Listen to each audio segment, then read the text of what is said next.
rendi comme kuy rey mala gas fosse commun sànni leen xam nga loolu pratique yi monstrueuse yooyu mën na tiital askan ba mu daw ñëw ci yenn dëkk frontalier maintenant c'est comment est-ce qu'ils sont arrivés à Dakar aussi ça pose problème parce que bariwul ni nga koy gis Kolda te Kolda moo gën a jege frontières yi wala nga gis ko Tambacounda wala nga gis ko ci biir Kédougou ça c'est la première justification sociologique de cette arrivée massive ici maintenant il y a une autre entreprise commerciale bi xew ci loolu xaw ma na xam ngeen ko y a des gens qui prennent des personnes au Mali wutal leen oto dugal leen ci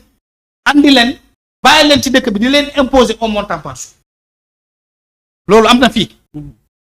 l'État war na détecter noonu topp leen ba à le dernier retranchement jàpp leen daan leen après jël xale yooyu delloo leen seen bopp pratique yooyu am na fi c'est comme nos daara là aussi parce qu'il y a pas que les étrangers dans la rue aussi il y a suñuy taalibe ñoo ngi fii suñuy doom venus du Saloum venus du Bawol venus de Guinée-Bissau même venus de Kolda de la Casamance parce que quand tu les rencontres tu leur parles tu sais leur langue qu'ils parlent bu waxee léegi da nga xam fu mu jóge ci réew mi bu lakkee pulaaru Kolda da nga xam Kolda la jóge bu lakkee pulaaru Nord da nga xam ne Nord di sël bu lakkee benn pulaar boo xam ne beneen dëkk la tamit di nga koy xam donc ñooñu tamit ñëwoon nañu jaxasoo ak xale yooyu ak mère yooyu ak paa yooyu et tu vas dans nos marchés comme Fass par exemple mais la nuit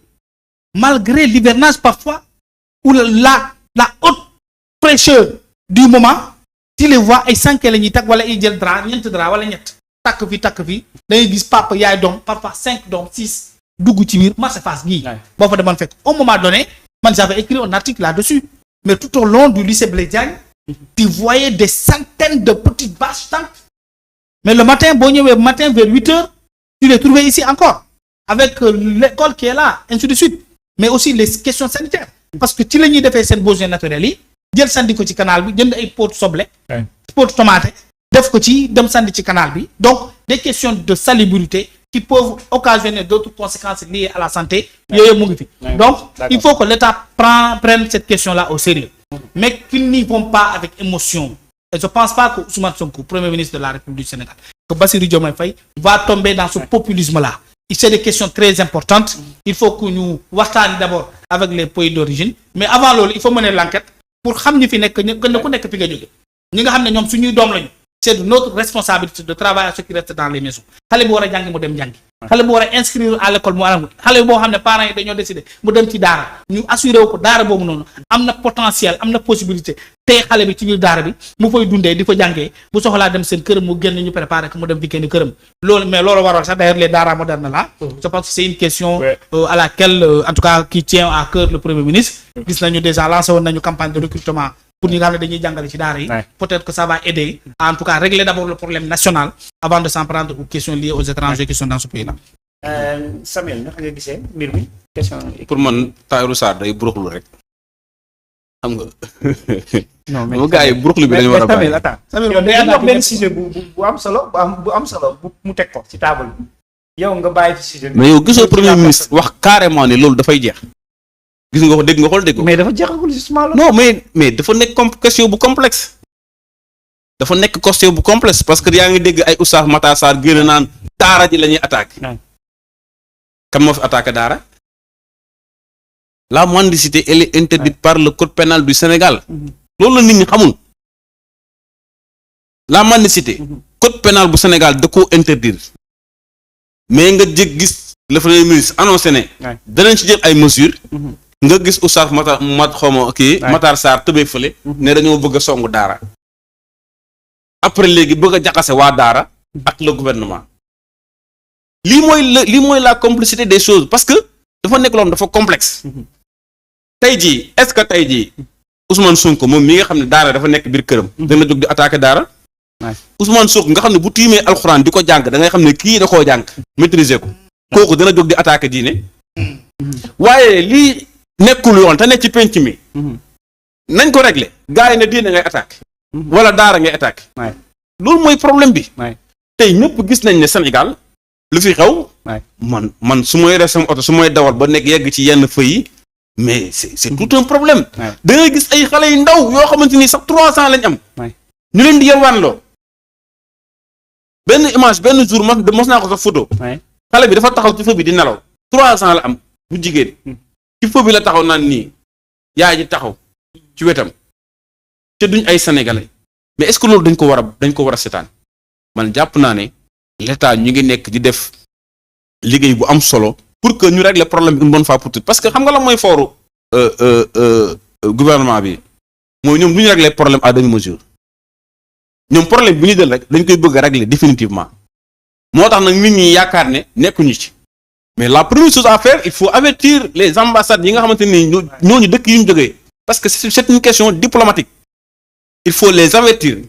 il faut les donner des sommations pour que ñoom ñu mën a jël ay matuwaay bu ñu ko jëlul nag après nag état du Sénégal dana jël ay matuwaayam nag pour que fexe ba loolu noonu jeex te incha allahu rabbi jàpp naa ne bés bu ñu ci jógee loolu dina jeex si réew mi. suñu frontière bi aussi. suñu frontières yi dafa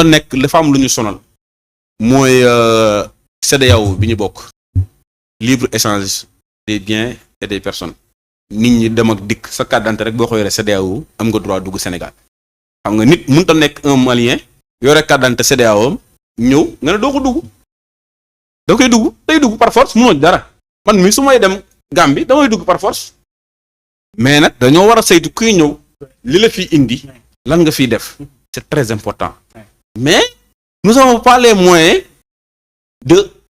frontières yi yëpp parce que frontière dafa nekk loo xam ne dafa aléatoire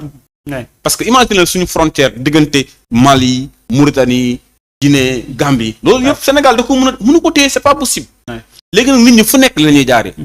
di jaar ci yenn village yi ndaw yi nu ne la ñuy def pour dugg Sénégal nga ne suñu frontière yi amul sécurité fekk na am na sécurité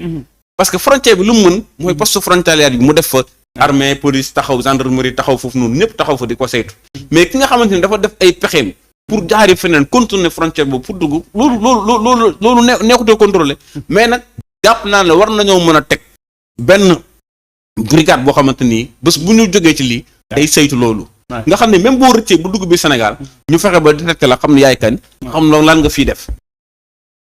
parce que c'est très important parce que réew mi aussi mënuñu ko bàyyi de comme neex nga dugg def lu la neex mais question bi moom man am naa yaakaar ne incha allahu rabbi dinañ ko régler une bonne fois pour toutes te sénégalais yi dinañ ci teg seen bët mais nag c'est une question sensible dafa nekk loo xamante ni dafa boole en même temps les sénégalais ak les étrangers donc pour nga dissocier les choses doy xaw a métti mais nag incha allahu rabbi gouvernement bi mi ngi def liggéey bu war pour mën a jël lépp teg ko ci yoon parce que tey jii woote nañ li nga xamante ni mooy les assises mi nga xamante ni moom la ñu war def ci daara yi pour xoolaat nan la ñuy moderniser daara yi ak nan lañ leen di jàppale subvention leen parce que nit ko aussi tamit boo ko ne toogal bul yalwaan da nga koy fexe jox li mu fa toogee c'est très important